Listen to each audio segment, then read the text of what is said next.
वसई पूर्वेतील मुंगळीपाडा आणि भोईदापाड्यातील पुराच्या पाण्यामध्ये 50 वर्षीय व्यक्ती वाहून गेली। किशोर नामदेव लोखंडे असं पुरात वाहून गेलेल्या व्यक्तीचं नाव आहे। व्यक्तीला वाचवण्याचा प्रयत्न केला गेला, मात्र पाण्याचा वेग प्रचंड असल्यामुळे व्यक्ती वाहून गेली। वसईच्या ग्रामीण भागातील मोरी गावातनं 100 नागरिकांचं रेस्क्यू ऑपरेशन दरम्यान जिल्हाधिकारी इंद्राणी जाखड स्वतः उपस्थित होत्या। अग्निशमन दल, स्थानिक पोलिसांचाही बचाव कार्यात सहभाग।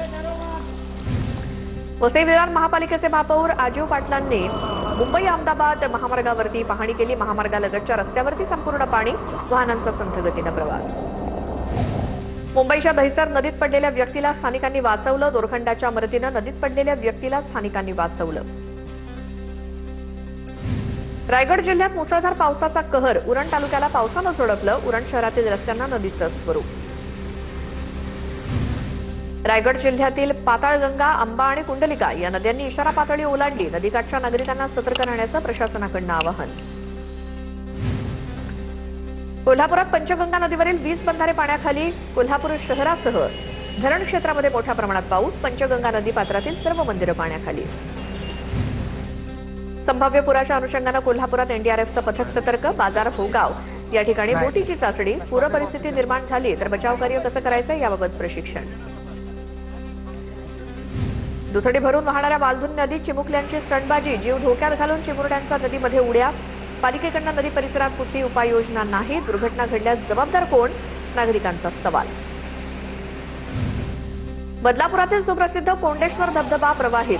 2 दिवस सतत कोसळणाऱ्या पावसामुळे कोंडेश्वर धबधबा प्रवाहित झालाय। शनिवार रविवार सुट्टी असल्यामुळे धबधब्यावरती पर्यटकांची गर्दी। पनवेल तळोजा परिसरात पावसाचं पाणी साचल्यामुळे नागरिकांचे हाल। ट्रॅफिक पोलिसांकडून वाहतूक कोंडीवर नियंत्रण मिळवण्याचे प्रयत्न सुरू। अंबरनाथ पालेगाव मार्गाला नदीचं स्वरूप। पालेगावकडे जाणारा मुख्य रस्ता जलमय। साचलेल्या पाण्यातून वाहन चालकांचा प्रवास। रायगडमध्ये घोडवली कर्जत पूल वाहतुकीसाठी बंद। पूल धोकादायक असल्यामुळे प्रशासनाचा निर्णय। रायगडला 2 दिवस पावसाचा रेड अलर्ट। खोपोलीतील झेनिथ धबधब्यावरील प्रवेश पोलिसांनी बंद केला।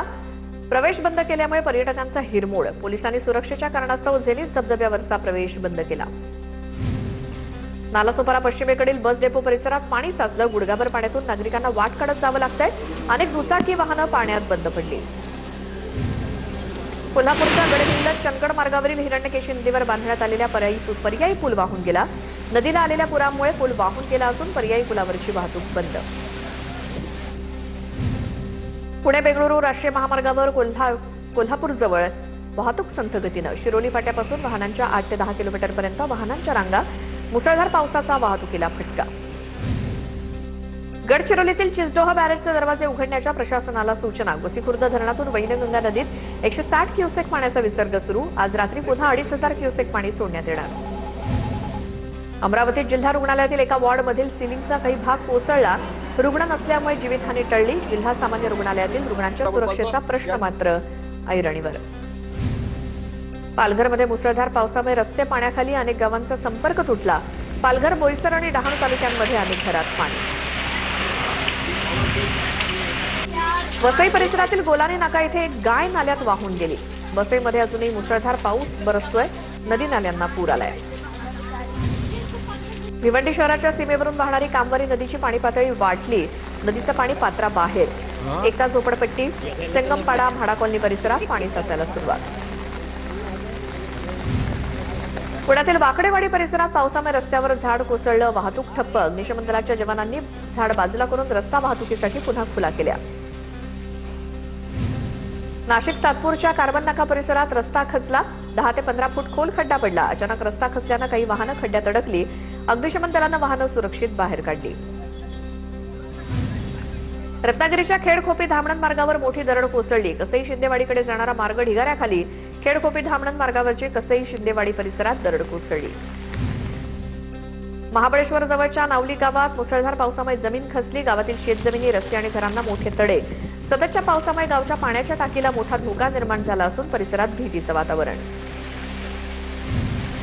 सांगलीच्या शिराळा तालुक्यात गेल्या 3 दिवसांपासून धुवाधार पाऊस। पावसामुळे चांदोली धरणाच्या पाणी पातळीत झपाट्यानं वाढ। धरणात आता 12.50 टीएमसी इतका पाणीसाठा। चांदोली धरण पाणलोट क्षेत्रात पावसाची संततधार। अहिल्यानगर जिल्ह्यातील भंडारदरा धरणाच्या पाणलोट क्षेत्रात 2 ते 3 दिवसांपासून पावसाची संततधार. धरण पाणलोट क्षेत्रात जोरदार पाऊस कोसळत असल्यामुळे भंडारदरा धरण जवळपास 30% भरलं. वसईत मुसळधार पावसात मधुबन टाउनशिपमधील ठाकूर स्कूलमध्ये अडकलेल्या 41 शिक्षकांची सुखरूप सुटका. शिक्षक शाळेत गेलेले असताना परिसरात पाणी साचलं. महानगरपालिका प्रशासनानं तत्काळ बचावकार्य हाती घेतलं आणि शिक्षकांना बाहेर काढलं. जोरदार पावसानंतर बुलढाणा जिल्ह्यात खरीप पेरण्यांना वेग. मात्र खरीप हंगामावर अजूनही अनिश्चिततेचे ढग. सोयाबीन, कापूस आणि तूर या प्रमुख पिकांसमोर नव्या आव्हानांची परिस्थिती. नांदेडमध्ये आतापर्यंत 40% क्षेत्रावर पेरण्या पूर्ण. पाऊस नसल्यामुळे जुलैच्या सुरुवातीलाही पेरण्यांची कामं रखडली. भंडारा जिल्हाधिकाऱ्यांकडून धापेवाडा धरण प्रशासनाला कारणे दाखवा नोटीस. पूर्व सूचना न देता पाणी सोडल्यामुळे 3 जण ट्रॅक्टरसह वाहून गेले होते. सुदैवानं कोणतीही जीवितहानी नाही. कोल्हापुरातील राजारामपुरी मेन रोडवरचं भलं मोठं झाड कोसळलं. त्यामुळे 2 दुचाकी आणि एका दुकानाचं नुकसान झालं. मात्र जीवितहानी टळली. उपमुख्यमंत्री सुनेत्रा पवारांनी पंढरपुरात विठुरायाचं दर्शन घेतलं आणि अधिकाऱ्यांसोबत आषाढी वारीच्या कामांचा आढावा देखील घेतला. दिव्यांग बांधवांची वारी आज यवतमाळमधनं मार्गस्थ. दिव्यांग बांधवांच्या वारीचे यंदा 3रं वर्ष. विठ्ठल रुक्मिणीच्या दर्शनाची दिव्यांग बांधवांना ओढ.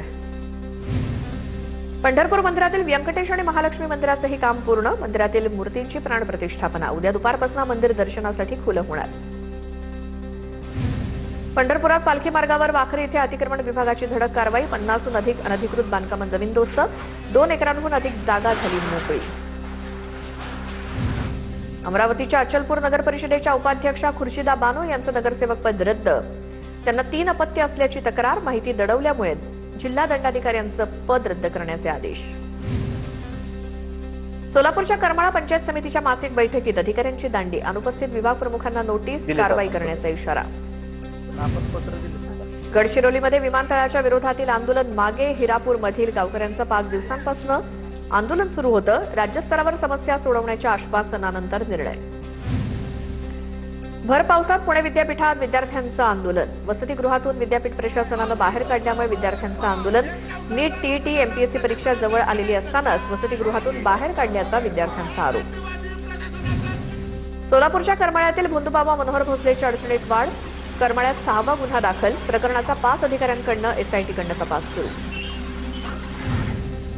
सराफा व्यापाऱ्याशी असलेल्या जुन्या वादातनं बदला घेण्यासाठी त्याच्या मुलाला भर रस्त्यात लुटल्याचा कट उघडकीस. नांदेडच्या लिंबगाव पोलीस ठाण्याच्या हद्दीत घटना घडली. पोलिसांनी या प्रकरणाचा छडा लावत 4घांना बेड्या ठोकल्यात. पुणे सातारा महामार्गावर देगाव फाट्याजवळ कंटेनर उलटला. चालक अपघातात जखमी झाल्याची माहिती.